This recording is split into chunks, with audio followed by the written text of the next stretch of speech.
Ladies and gentlemen, for the next half hour, we're in business with Dudley Grosvenor.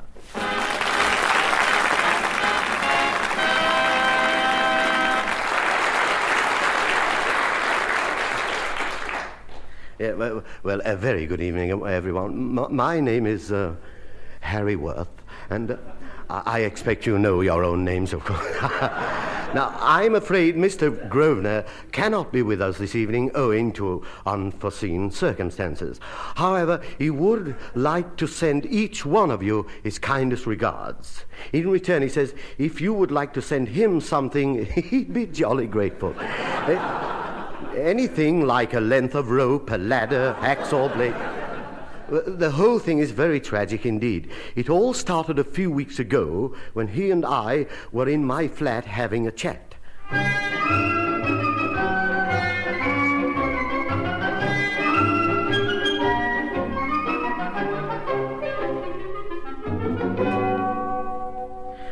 You know, Mr. Grosvenor, I really have to admire you. You seem to just sail through life with no cares, no worries. It's very easy, Mr. Worth. I have my own philosophy on life. I merely say to myself, it might never happen. Yeah.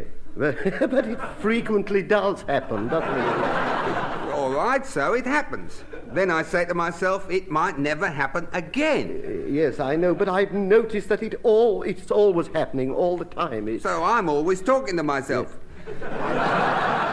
Well, it's easy when you get the hang of it. Anyway, it is wonderful how you totter from one crisis to another, sublime in the thought that it might never happen.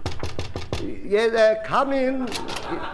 Thanks. Oh, hello, Edie, my little pork pie purveyor. Hello, Mr. Grosvenor.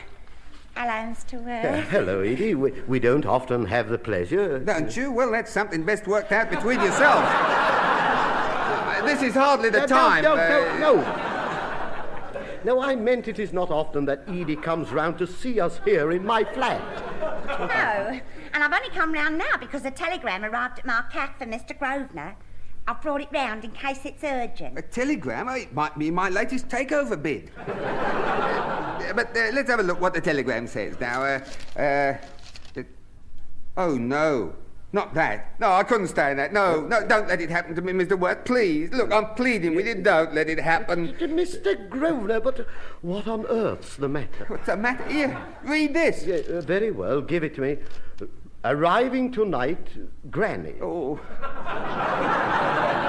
What it says. Those dreadful words again. Dreadful words? Well, what's so dreadful about that? Arriving tonight, Granny. No, please, not again. Don't keep repeating it. A man can only take so much. Look, my brain might snap. What can I do? Now, what do we do? After all, we are partners. Wait a minute. I don't understand what has occurred. Never mind that now. No time for explanations. But there might be just a slender chance for us if we can get some forged passports, counterfeit money, smuggle ourselves to Canada. Oh, calm down. Will you please explain why the news of your granny's arrival should cause you such acute distress? Distress? It's a catastrophe. Yes, here, come here. Yeah. I've never discussed my family before, but believe me, there's a lot of us. Hundreds of us, in fact, in circulation. Well, mind you, not all are in circulation at the same time. As some go in, others come out. We keep a sort of rota, you see. Yeah, but you still haven't explained about your Granny. No, right, now, Granny. She's just about the most calculating, conniving, snidish old witch that ever drew breath. Oh, a thing to say about a poor old lady. If you don't like her, why is she coming to see you? Well, you see, about every 7 years, when she's done her lollying, she sorts out one of the boys to stay with. It causes pandemonium. I bet the recruiting figures double themselves this week. Dad, I can hardly believe this is true. Not even of your Granny. I'm telling you, she'll rook us of every penny we've got. Yes, we've got. Yours as well. She doesn't care whose it is. She's no snob. I still can't believe it. However you treat her, I shall behave myself like a gentleman, like I always do. Anyway, she won't be coming here. She doesn't know me. No, but I left a message at the cafe to say that Mr. Grosvenor was here. Oh, no, Edie. Oh, well, it can't be helped now. I'm off. But don't forget, Mr. Worth, give her the brush off and get rid of her as soon as you can. Don't even let her in. No, you convince me. If she's as bad as you say she is, she'll get no change out of me. She won't bother about change. It's the folding money she's after. Now, let me brief you. As soon as she gets to the door, she'll say, I know this of old, she'll say, could you direct me to a nice, respectable hotel for gentlewomen in reduced circumstances? Now, that is when you say, I know a smashing hotel in the north of Scotland, get moving. Let me try that. North of Scotland, get moving. Right, you can rely on me. That'll be all she right. does sound a shocker. Yeah. I hate these hard, calculating old ladies. I hope I'm not here when she arrives. Then come on, quick. That's probably a taxi drawing up outside now. Oh. We might just make it if we scarp her down the back stairs. Cheerio, Mr. Worth. Come on, Edie. All right, ta-da. Well, goodbye, Edie and Mr. Grosvenor. You can leave it to me. My word, that was quick for an old lady.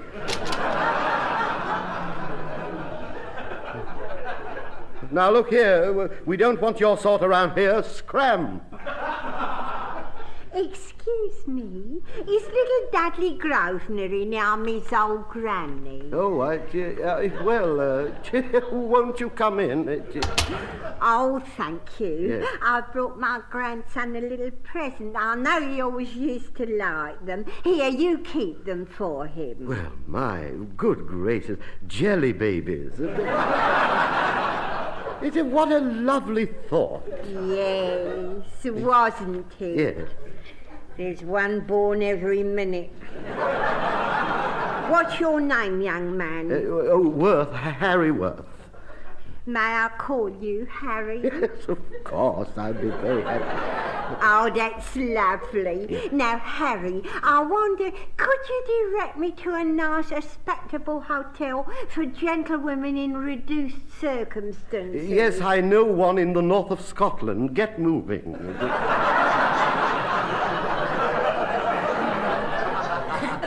I'm sorry. My old ears are beginning to let me down. You'll have to speak up a bit, dear. Well, I said I know one in the north of Scotland. Didn't you say something else? Yes, I'm afraid Get moving. He said just move in. No. How very kind of you. You Yes, I will. No. I'm sure we're going to get along splendidly, dear. Probably. Oh, I expect Dudley will be back soon. He's probably gone out to buy a bun for his granny's tea. He's fled to eat his calf. I don't know. Never mind. We'll have tea without him. Yes, shall we? Yes, all right. Oh, Bertie's put me on a lovely diet. Really? Smoked salmon's very soothing at my age. And chicken breasts in arspic. Doctor's put me on ever such a nice medicine too. It's called Hock. 1954. You can't get it at the National House. I've tried. I went to the office, but the clerk wouldn't listen to reason, so I kicked him in the teeth. Oh, well, you did. I beg your pardon. Oh, I'm sorry, Harry, dear. I forgot you were here. I expect you find that's always happening, don't you? You got the sort of face that people forget is present. Yes, I must apologise for that. It's quite all right, dear. Don't apologise. It isn't your fault. All right, now, you scram for a while, while I get some shut-eye. What was that, Scrap? I said scarper and play for a bit. Granny's going to get 40 winks. Yes. I'll put my feet up on this velvet cushion. Just nod off. Oh, my poor old feet. They're so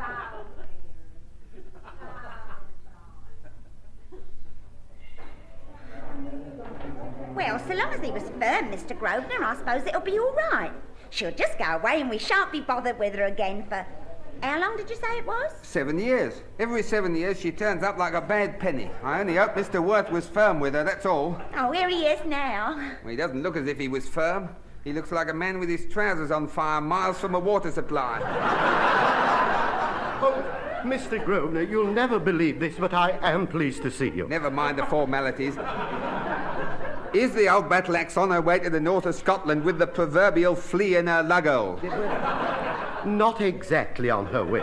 Oh, she hasn't started yet. Well, no, it would be an exaggeration to say she was on her way. But you told her to go there, didn't you? To scram out of it? Well, yes, Then if you told her and she's gone, why is it an exaggeration to say she's on her way? Because she hasn't started. Is she getting ready to start? Not exactly. Look, I'm rapidly tiring of this rapier-like cutting and thrusting. Did you do as I told you to do? Yes. You did. Good. Then where is she? She's moved into the flat. What? Mr. Worth, I do not know what will become of you. I do not know. I did my best. Here you are. You are a fully grown man, sound in wind and rain. And you haven't got the gumption to pick up an old lady of over 70 and throw her into the street. Thank goodness your sort is in the minority in this country today. You don't understand. I was touched by her manner, and I thought it was sweet the way she turned up at the door with that little bag of sweets. She said you always liked jelly babies. Oh, well, I must admit that sounds rather nice. Nice? When I got outside, there was a small boy on the doorstep screaming his heart out.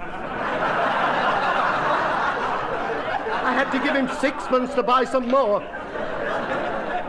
Look, there's nothing else for it. She'll have to go. She's got to be chucked out. Chucked out? Well, I can't do it. Don't look at me. Of course he can't.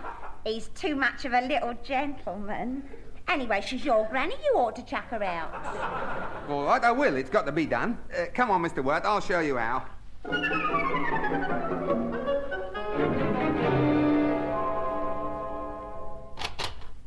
Now, you go in and throw her out. But be gentle, please. Gentle? Of course I'll be gentle. I'll be the soul of discretion. All right, you old A-bag. Pack your bags before I sling you down the stairs. She doesn't seem to be here, Mr. Grosvenor. She's not here. Oh, I don't like this. She's up to something. Let's look. All the ornaments are still here. Pictures there. Let's have a look in here. Oh, Mr. Worth, why do you keep this cupboard empty? Cupboard?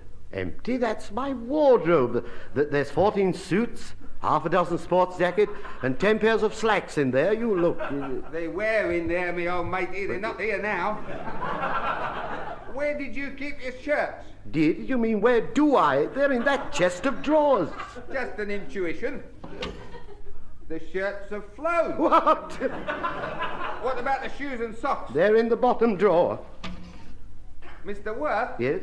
How do you fancy your chances as a nudist? You mean they've all gone, everything?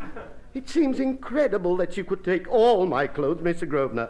I'm sorry that I doubted your word. Now, what are we going to do? There's only one chance. Yeah. We could do it holiday anyway. Yeah. So let's get a car and keep moving for a week. She won't hang about if there's no one here to sponge off. First of all, we've got to get a car. Get a car, get away, right away, that's it. How do we get a car? Keep a grip of yourself. Now, there's a showroom in the High Street, Yes. £10 down, 7 days on approval. We'll do about 2,000 miles in a week, bring it back, say we don't like it. Now, you leave the car to me. I'll meet you back at Edie's and we'll stock up with food for the trip. Have you got it? That's it, get away from her. My clothes gone right away, got to get away.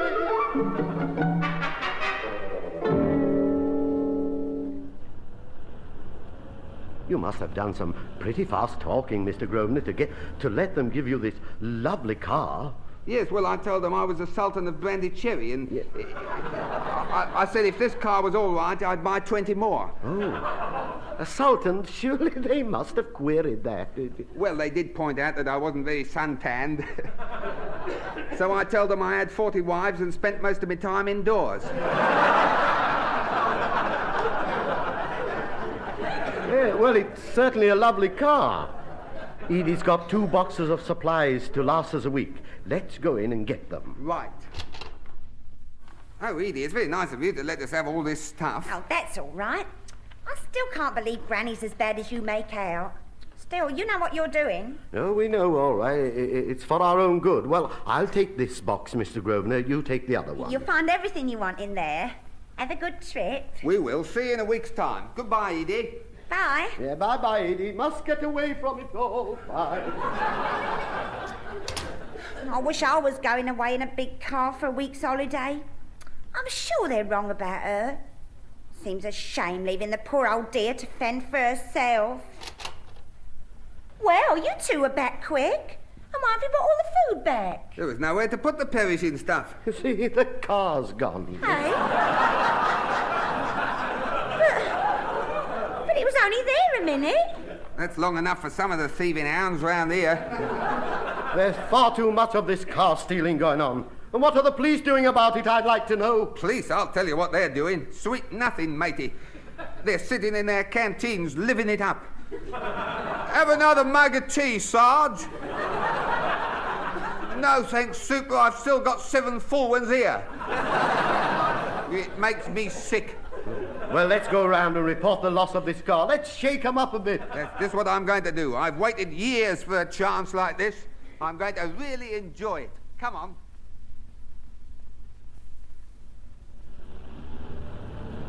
This is the first time I've ever walked up the steps of a police station. I don't suppose it's your first time. Well, it's the first time I've actually walked in. I'm the one you read about who's driven through a side entrance with a blanket over his head. I can't wait to have a good old go at these flatfoots. Morning, gentlemen. What can we do for you? Well, for a start, you can take that fag from behind your ear while you're talking to a ratepayer. Hey, haven't I seen your face before somewhere? Very likely at the golf club. No. I know I've seen that face somewhere before. No, I doubt it, officer. It's usually under a blanket.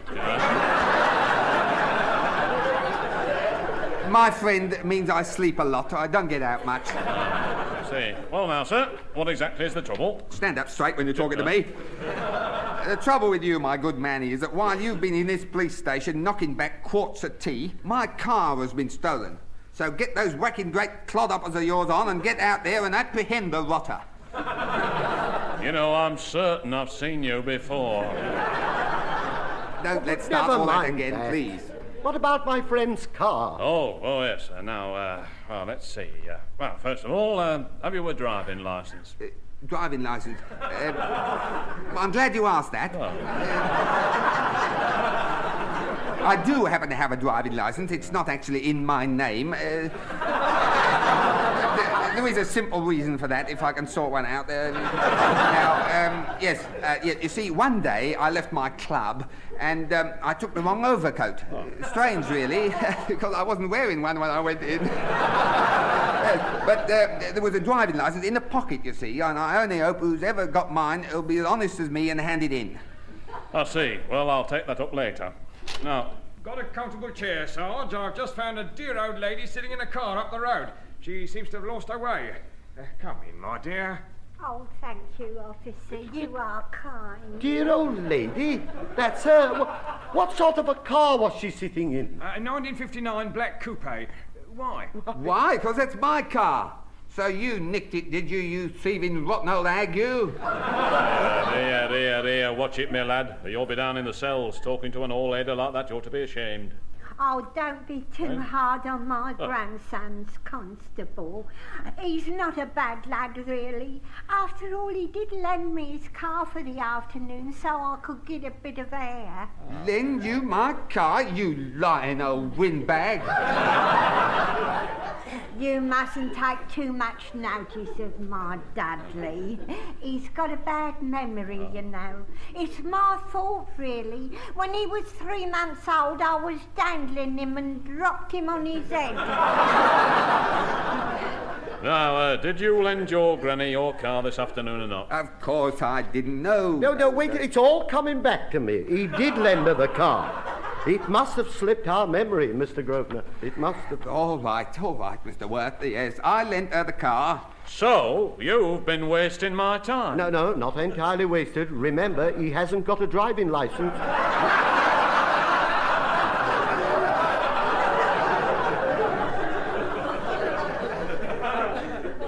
Oh, stone me.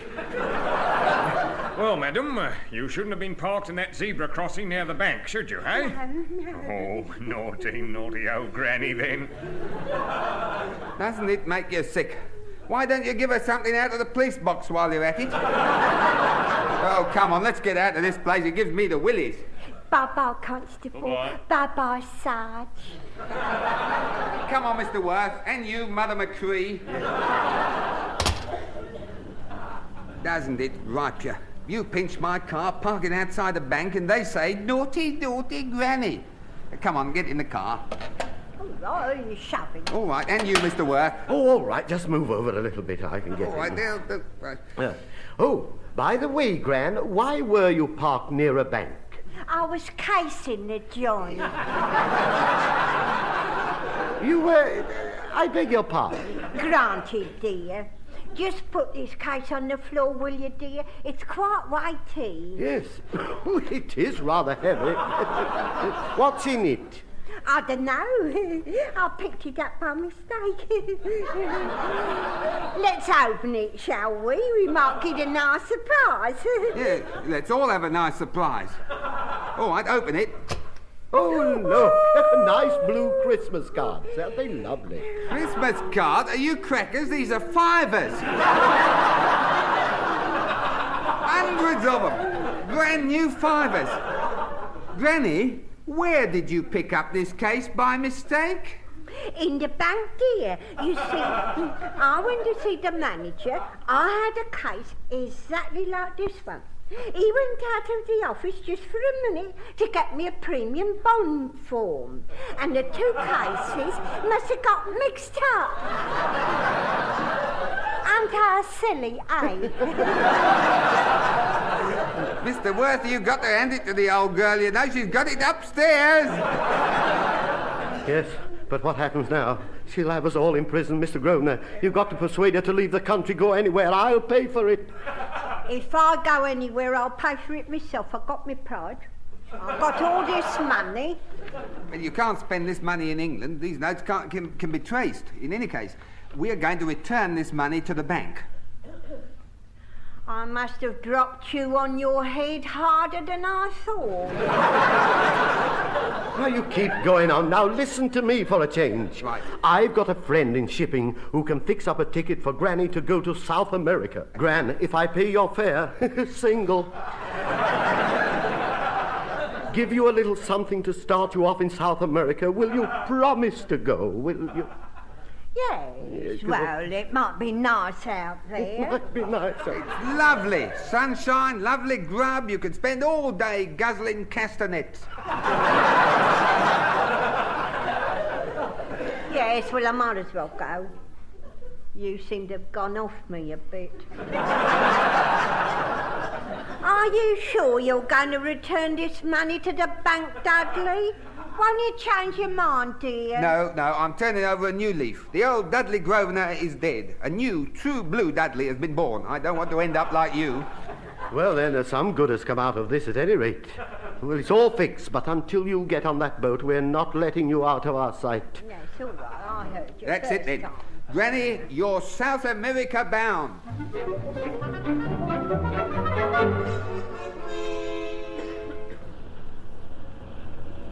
Well, she's gone, Mr. Worth. Out of our lives forever. Yes, he's finally left. What a relief. Now, don't forget your promise. You said you were going to return that money to the bank. Well, here's the bank. Now, let's go in and return it. Not us, me. Yes. This is the first real honest thing I've done. I want to do it alone. In any case, you might muck the whole thing up. Yes, you've got a point there. Now, you promise you will return that case? Toss me throat. Yes. Mr. Worth, it is really a lovely feeling to be doing something right. I feel sort of noble. A sort of warm glow has come over me. In any case, I'll cop the reward. I'll see you back at your place then. Goodbye. Goodbye. Good morning, sir. Good morning. I'd like to see the manager, please. The manager? Haven't I seen your face before? Don't you start, please. No, you haven't seen me before. Now, kindly tell the manager I'm here. Oh, very well, sir. Just a moment. Wait here while I tell the manager you're back. Back? Oh, well, June is busting out all over. I never thought the day had come when I'd be returning money to anyone, especially this sort of money. The manager will see you, sir. In there. Oh, thank you very much. Right. Good morning, sir. Good morning. I'll just put this case on your desk. It's a bit heavy. There.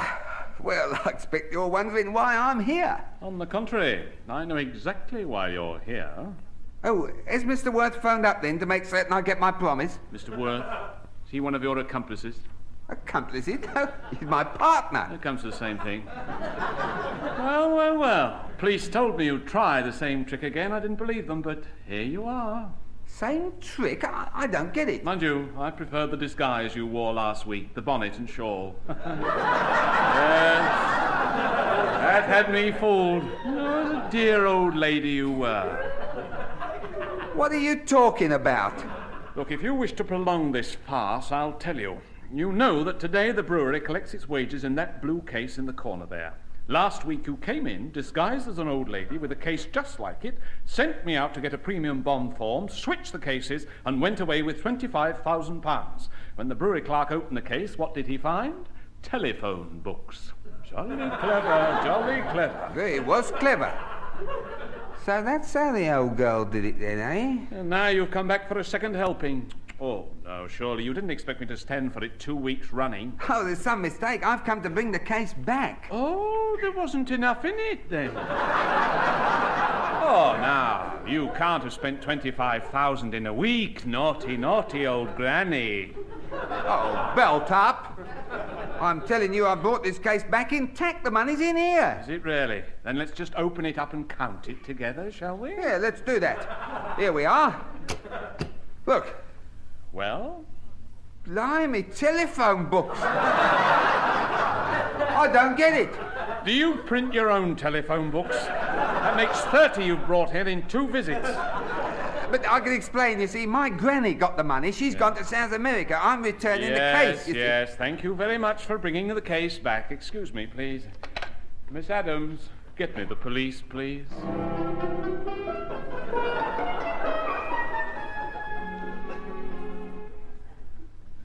Mr. Grosvenor, where are you? Over here, third cell from the left. Don't strike a match. My eyes aren't used to the light. Oh, Mr. Grosvenor, I'm so sorry to see you in this place, but you did have a fair trial, didn't you? Fair trial? That judge ought to be struck off the medical council. But, Mr. Worth, how did that case get full of telephone books? I can't understand it. Oh, well, never mind. You've got 18 months to work it all out. Oh, I'm sorry. I didn't mean that. I beg your pardon. It's all right. 18 months for something I didn't do. Anyway, you keep the flat going. I won't waste my time in here. I'll think up a few schemes for when I'm released. I've worked it all out. With full remission for good conduct, I should be out in 1961. November the 5th. November the 5th? I'll bring you a cracker. After 14 months in here, I shan't care what she looks like. Well, goodbye, Mr. Worth. Yeah, well, goodbye, old friend. I'll write to you often. Oh, I nearly forgot. There's a letter here for you from South America. South America? Yeah. It's from Granny. Let me read this now. Here we are. Dear Dudley, many thanks to you and Mr. Worth for a lovely, lovely trip. Oh, that's nice. You should come out here, my boy. It's like taking sweets from a kid. I'm sitting in the sunshine enjoying the heavenly view. Hope you are doing the same. Love from Granny. Oh, there's a P.S. here. Yes, P.S. Yes. I thought that suitcase full of money would be too much temptation for you, so while you were getting the car, I took the liberty of emptying the money into my trunk and leaving some phone books instead. Do hope it didn't cause you any inconvenience. Mr. Worth, yes. This is the end.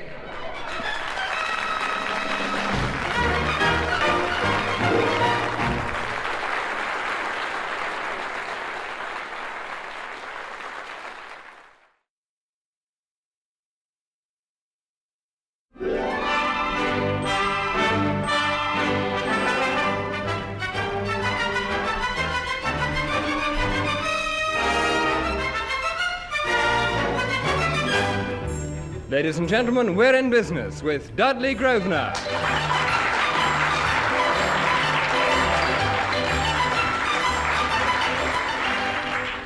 Hello, everyone. How are you?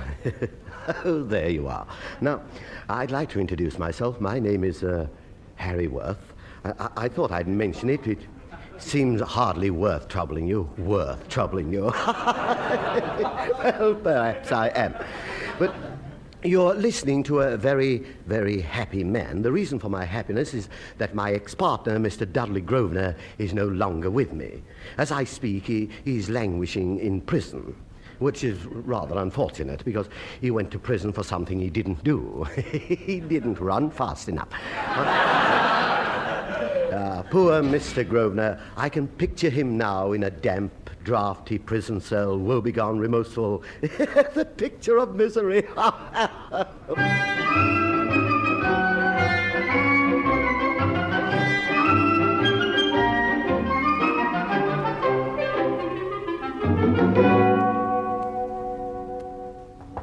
Come in. Good morning, Warder Cosgrove. Morning, Governor. 84364 Grosvenor requests to see you, sir. Again? Why can't he leave me alone? There are over 50 prisons in England, and they have to send Dudley Grosvenor to this one. Why, Cosgrove, why? There, sir. Don't upset yourself. I'm sorry, Cosgrove, but before Grosvenor came here, this was a happy prison. True, we had our breakouts now and then, but the lads came back to us. Don't you see, they were happy here. There was a great feeling of togetherness in this prison, and then Grosvenor arrived. Since then, it's been dreadful, Cosgrove. Dreadful. But he isn't violent at all, sir? No, sometimes I wish he was.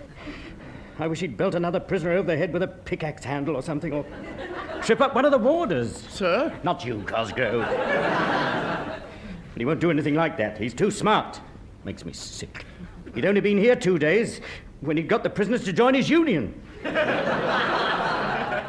not working for the government anymore. They're working for him. All right. I'd better get it over with. Send him in. Very good, sir. All right, Grosvenor. The Governor will see you. Thank you, Cosgrove. By the way, how's your wife's rheumatism? Oh, fine, thank you, Dr. Grosvenor. Especially since she's been taking that medicine you sold me. Medicine you sold him? Yes, sir. In my spare time, I concoct harmless but effective remedies. In my prison? It comes under the heading of hobbies, sir. With prison materials? Kitchen waste, sir. Potato peelings, cabbage stalks, and so on. I'm trying to perfect a new ointment made out of bacon fat. I can't believe it. Under my own prison roof, making medicines and flogging them, even to warders. Now, careful, sir. Your face has gone all red. Blood pressure, I shouldn't be surprised. Of course I've got blood pressure. It's through having you here twice a day with your suggestions and complaints. Well, you won't get me this afternoon.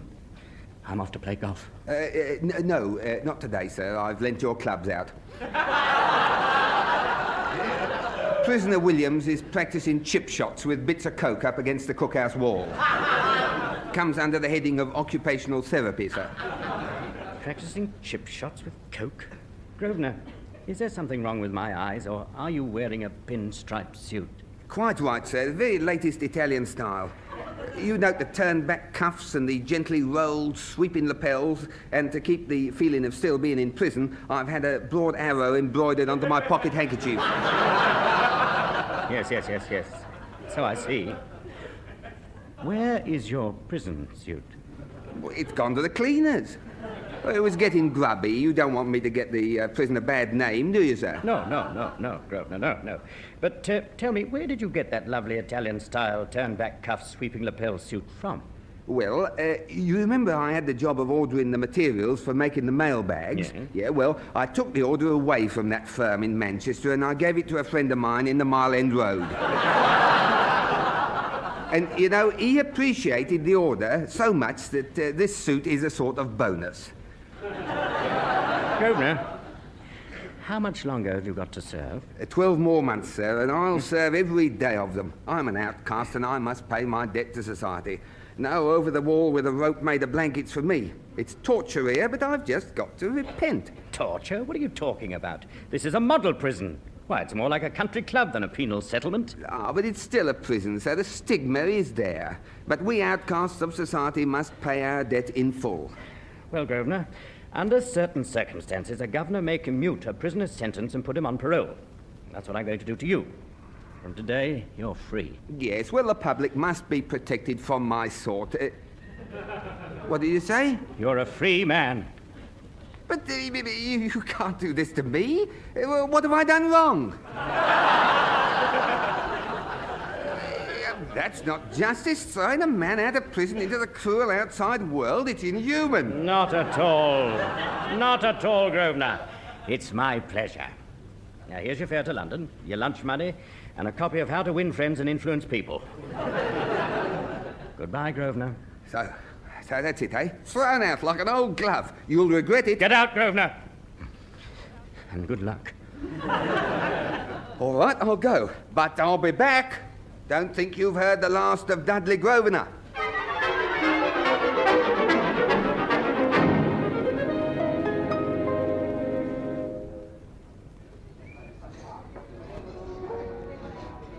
Yes, waiter. I think I've heard the last of Dudley Grosvenor. Oh, happy day. Some more, please, waiter. Certainly, sir. From what you've told me, this Mr. Grosvenor would seem the persistent type. Yes, but I've shaken him off my trail. When he comes out of prison next year, he'll never find me. I've changed my hotel 6 times in the last month. I've been back and forth across London like a shuttlecock. But it's been worth it. I've eluded him. Congratulations, sir. Have another baked potato to celebrate. Yeah, thank you, I will. Cheers. Cheers. I hope you'll be happy at this hotel, sir. The Madrastic has an international reputation. 5 stars in the guidebook and umpteen crossed knives and forks. You'll pardon me saying so, sir, but only the well-to-do can stay here. Well, since I've been without Mr. Grosvenor, I am well-to-do. I've never been more solvent. I've been able to stockpile my allowance. My bank statements coming black instead of red. There's a whole new life opening up for me. Yes, the gentleman I'm seeking is over there. Oh, no. Please don't announce me. We of Interpol can find our own way. Mr. Worth, sir, you've gone quite white. Really? What's the matter? You were saying there's a whole new life opening up for you. Yeah, it must be early closing day. Hello, Mr. Worth. I had a job finding you. It's taken me the best part of half an hour. Yes, yes. I covered my trail pretty well, didn't I? Yeah, well, this is like old times. You don't seem nearly as pleased to see me as the prison governor was to see me go. Well, I wasn't expecting to see you till next year. All the more reason for you to be delighted to see me now. Wait, set another place at this table. I feel quite peckish. Yes, sir. What would you like to eat? Let's see now. I'll have hors d'oeuvre, soup, smoked salmon, underdone steak, fruit salad, and mushrooms on toast. And I'll start off with a glass of port. Oh, and put it on Mr. Worth's bill. Yeah. 2 minutes of your company, I'm back in the red. You haven't lost your sense of humour, then? No, I can see that behind those specs of yours, your eyes are twinkling away. Tears, Mr. Grosvenor, I'm crying. With you back, I shall be destitute in 24 hours. I know I will. Nonsense. I will. No. As a matter of fact, you're on the threshold of a fortune. Tonight, you'll be able to move out of these tatty digs to a place more in keeping with your financial status. Tatty digs? Well, but the Madrastic is the best hotel in London. After tonight, you won't think it's good enough. I'm going to make you a rich man. No, Mr. Not the crown jewels. We're not going after the crown jewels. No, certainly not. I'm talking about the dogs. Oh. I've got an infallible system for winning at the greyhound track. And here's me saying I'll be destitute in 24 hours. You'll do it by tonight. I know you will. Now, Mr. Worth, don't cry into your beef. You'll weaken the gravy. It's this hotel that's depressing you. All this plush and gilt and the solid silver cutlery. It's very lowering. Never mind. After tonight, you'll be sleeping in utter luxury. Yeah. How much will it cost me? Oh, that won't be important. You'll be rolling in it. I don't mean tomorrow. I mean, how much do you need to work your infallible system? How much? Well, how much have you got? Yes, £600. That'll have to do. I could have flown to Brazil, changed my name, gone native. No. By tomorrow, you'll be able to buy Brazil. Or perhaps not quite, perhaps only Peru or some small South American continent. But there you are. There is a limit, even to what I can do on my first day out of the nick. Well now, are you on? No. Good man, Mr. Worth. Now, you hurry or the bank will be closed. Then it's a light tea and hey-ho for Waltham City Dog Track.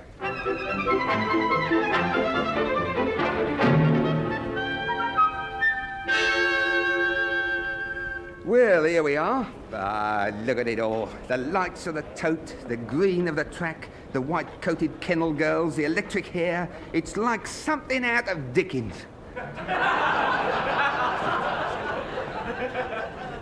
Mr. Grosvenor, this system of yours, I suppose there isn't the remotest chance that it will work. My dear Mr. Worth, this system is truly infallible. It was given to me by a fellow prisoner at my last place of residence. What was he in prison for? He was in for fraud, embezzlement and false pretences. One of the nicest fellows you could wish to meet. Yeah, I'm sure. I should think that you two had a lot in common. Oh, Mr. Worth, in my absence you become bitter. I suppose living alone has soured you. Never mind, you'll soon be a different man. The dogs are in the traps now. Now, we're on the brink of riches. Yeah, now, what have we backed? Well, I've permed traps 1, 2 and 3. According to my system, and I followed it implicitly, we should show a profit of several £100. Oh, there's the bell now. Yes. Oh, there they go. They're off. There they go. Mm-hmm. Come on, traps 1, 2 and 3, or any possible combination of those 3. Come on now. Come on. Yeah. Go on, run it. By Jove, that one's moving. That's a hare. Oh. Here they are. They're coming up to the line. They've crossed the line. Who's won? Listen, there'll be an announcement. Yes. The winner of the first race was Kilbride Terror, trap 5. Second, Hymie's Luck, trap 6. And third was Layabout, trap 4. Trevor, what does all that mean? Well, that was just the announcer's way of telling us that we've lost. Still, there's £500 left and 7 races to go. We'll make a killing yet. Yes, that's a thought I've been having all day. Now, according to this system, in the next race, we've got the back traps numbers.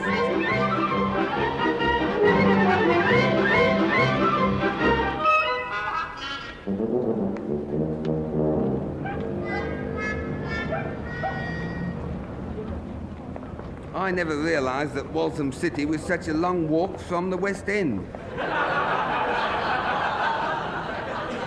Yes. It's a fine thing, isn't it? Thanks to you and your infallible system. I've lost every penny. How do you mean? I daren't go back to that hotel. I can't pay the bill.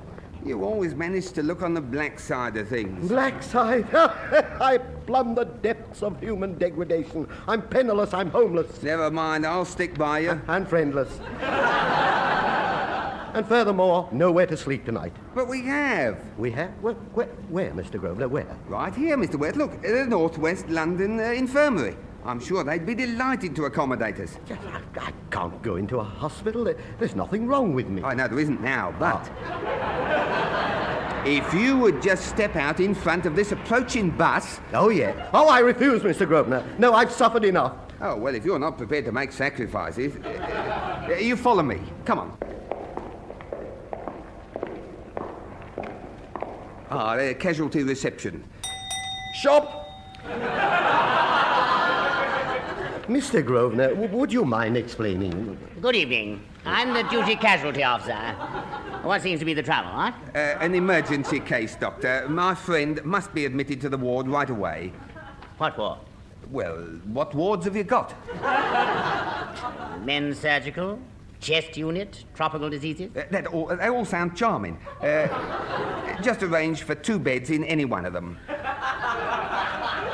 Have some light refreshments set up in about 10 minutes. A pot of tea, perhaps, and a few buttered muffins. Wait a moment. Wait a minute. What's the trouble? Your friend looks all right to me. Oh, you're joking, of course. You must have observed the symptoms, the roundness of his eyes, the pinkish colour of his skin. Well, what's wrong with that? Oh, forgive me. I should have mentioned that my friend is Chinese. But his skin's pink. Precisely. He's suffering from Chinese jaundice. You see, when we Europeans have jaundice, we turn from pink to yellow. So naturally, with the Chinese, it's the other way round. Ah, yes. That puts a different complexion on it. Yes, yes. Oh, very quick, very humorous. Yes. You take my point exactly. Now, if you'll be so good as to make the necessary arrangements... Yes, just let me get the details for the report. He's, Chinese, you say? Yes, say something, Mr. Wong. Sweet and sour. What's he talking about? Who knows? They're very inscrutable, the Chinese. Well, if you'll just put this thermometer under your tongue, Mr. Wong. No. Sure. I've never come across this trouble before. No, I'm not at all sure we're equipped to handle it. Well, fortunately, since I am at hand, the problem does not arise. I am, I didn't tell you this, I am Sir Dudley Grosvenor, eminent specialist to the trade. You've heard of me, of course. You have heard, haven't you? No, you have heard of me? No, I haven't. Oh, you haven't? Dear, oh, dear, oh, dear. Oh, it's this National Health Service. They're literally churning you lads out of night school with no thought for the consequences. I've seen the time when the mere mention of penicillin caused the name of Grosvenor to spring unbidden to the lips. You discovered penicillin? Not quite, but I was just about to publish my notes on the curative properties of cheese mould when an impecunious lab assistant ate the samples. Good heavens. A tragedy, you will agree. Not only did 5 years intensive field research go down his gullet, but the government refused further funds on account of the high price of fine old English cheddar. I recall a similar experience while lecturing at the Sorbonne. Pardon my interrupting, Sir Dudley, but your friend appears to be all right. His temperature's 98.4. That's quite normal. Let me see there, 98.4. Yes, a mistake anyone could make. You overlook the fact that my friend, being Chinese, has a Chinese temperature. This, of course, must be read backwards, which makes it 48.9. A temperature of 48.9 with yellow jaundice. That's very unusual. Yes, that's what I thought at first. Then I discovered that it was aggravated by a case of inverted scleritis of the lower epidermis. Good heavens! I must arrange for an emergency operation at once. Scleritis? You mean there is such a thing? Of course! Oh. Remove your clothes, Mr. Wong. We'll rush you up to the operating theatre immediately. Now, just a minute. I protest against this masquerade. Leave my scleritis where it is. All we want is a bed for the night. Aha! I thought as much. All right, you two. Get out! No, just a moment. Leave me alone, hand me, sir. Now, what an in-mannered boor. Oh. They had their last 5 and 9pence out of me, I can tell you. Nothing worse can happen now. I wouldn't be too sure. It started to rain. Look at it, rain. Quick now, come on, into this shop doorway. Yes, come and on, here. It's settling in for the night. Oh, just in time we are. After where I've been for the last 6 months, it's good to be standing in a shop doorway again. I didn't realise how I'd missed it. There's nowhere quite like a shop doorway when it's raining. Watching the other poor devils running for it. Look at him getting a drenching when that bus goes past. Look, what? I bet he's cursing. Look at him. Look at all I wonder if there is anything in reincarnation. I suppose in some previous existence I might have met a murderer or a tyrant. Charlie Peace, Captain Bligh of the Bounty, Jack the Ripper. And I have been sent back to Dudley Grosvenor as a punishment. No. I must have done something much worse than any of those people. I must have invented income tax or powdered soup. I wonder how long it will before I finish my atonement. How long? Oh, stop muttering. Stop muttering? I don't know how you can stand there reading those postcards. Oh, it's lovely they are. Something to read. Pictures, too, some of them. Look. Catching a cold, Mr. Grosvenor. We shall have to get accommodation. Well, what did you have in mind? What did I have in mind? Just a nice, quiet room. Oh, here we are, the very thing. Look. Clean, respectable rooms to let. Moderate charges apply. Miss Boot, 15 North Station Approach, Paddington. What can we lose? Come on, let's go. It hasn't stopped raining yet. Well, what's the difference? We're wet through anyway. Listen to my feet squelching. I sound like an elephant walking through a trifle. Well, come on, Jumbo, get hold of my tail. It's a tidy walk to Paddington.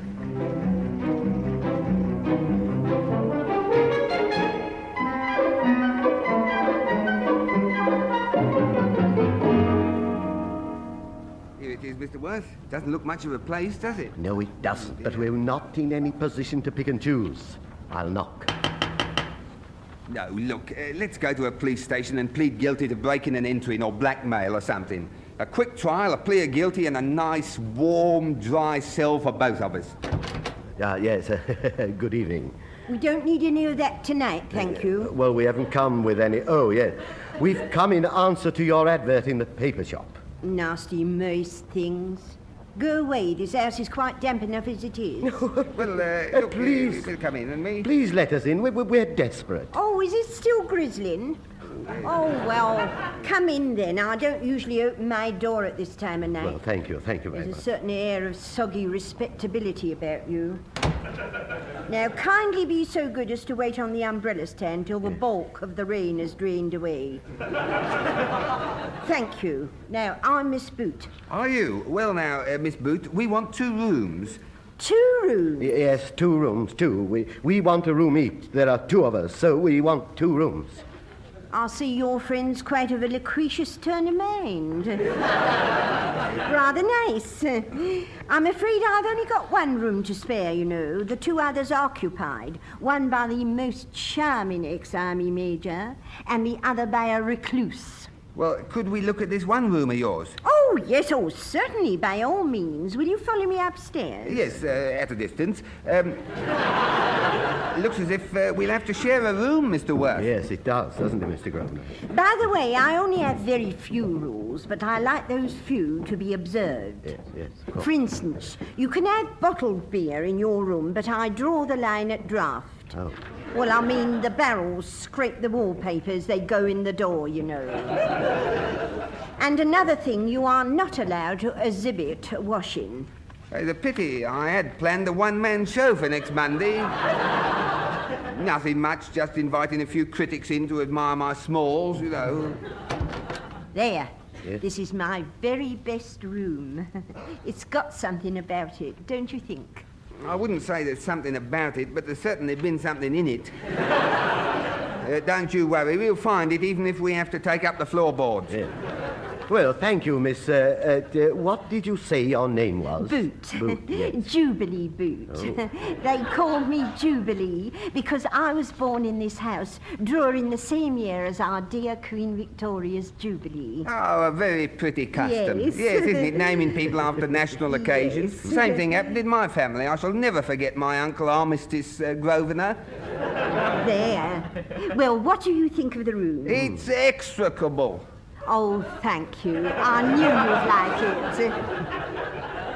Oh, and one other thing. Please don't play darts in this room, will you? It gives the place a reputation for having woodworm. Besides, it might damage the oil paintings. You've got more pictures in here than they've got in the Tate Gallery. Well, we need a room, so I suppose we'd better take it, Mr. Grosvenor. Yes, What on earth is that? Oh, that's all right, love. It's only the hot water pipe. It always does that when someone turns the tap up in the bathroom. There. See? It's stopped. Yes. Look, water is oozing up into the sink. Does that happen very often? Oh, no, dear. Oh, no, only during the night, you know. That's old Mr. Hassett. That's the recluse, that is. He's washing his things out. Well, look at that water. He's washing his Wellingtons. Come on, Mr. Worth. It'll be quieter kipping down in Paddington Station. I am not kipping down in any station. Miss Boot, we'd just love to have the room. After all, what's a little noise now and again? We could always sleep with our heads out of the window. Yes, you could if you could open the window. Yeah. Still, it's quite all right unless you're fresh air fiend. Now, one last thing. There's no visitors after 11. Visitors? Yes, persons of the opposite, you know what. What? Well, he doesn't know what as it happens, so there's nothing to worry about. Now, boys, if you want a fire, there's a gas ring in the grate. You have that full brass, I'll tell you, after a couple of hours you can't put your hand within an inch of it. The meter's in that cupboard. It takes shillings or pennies. Oh, pennies, that's useful. I've only got coppers left. Yes, well, if you put a penny in it, it lasts just long enough for you to dash across to your jacket and find a shilling. Oh, well, thanks for telling me. Breakfast is from 7 until 7:10. That suit you, boys? Oh, and by the way, do you like horoscopes? I'm not too keen. I prefer bacon and eggs myself. And what about you, Mr. Worth? Mr. Grosvenor, please, Miss Boot was referring to the science of astrology. Yes, Miss Boot, I'm rather interested in the subject. I'm a Sagittarius. Oh, how lovely. Yes, isn't it? Oh, isn't that lovely? You know, every move I make is guided by the celestial bodies. My life's ruled by the stars, you know. I worked out the horoscopes of all my paying guests. When I got a moment, I'm going to work out your horoscope, too. Well, nighty-night, boys. Good night, Miss Boot. Sleep tight. Yeah, yeah. Sleep tight, that's the only way we shall get any sleep here. Come on, you soggy Sagittarius, let's turn in. It's been quite a day, hasn't it? Quite a day. There was I happily living in a good hotel. You appear on the scene. And in the course of a few hours, I'm out of the hotel. I lose all my money at the dogs. I get soaked to the skin and wind up in this evil-smelling garret. And now, I think I'm getting a cold. Oh, excuse me protruding into your sanctum, as the saying goes. I've just worked out your horoscope, Mr. Worth. Oh, and what did the stars foretell? Well, according to my reading of the mystic signs, Mr. Worth, Yes, Miss Boot? this has been your lucky day.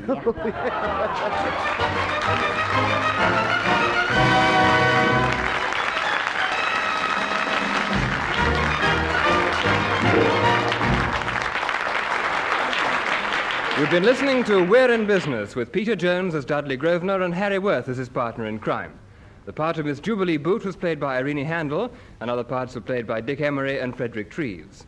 The script was written by Barry Tooke, Marty Feldman and Peter Jones, and the program was produced by Charles Maxwell.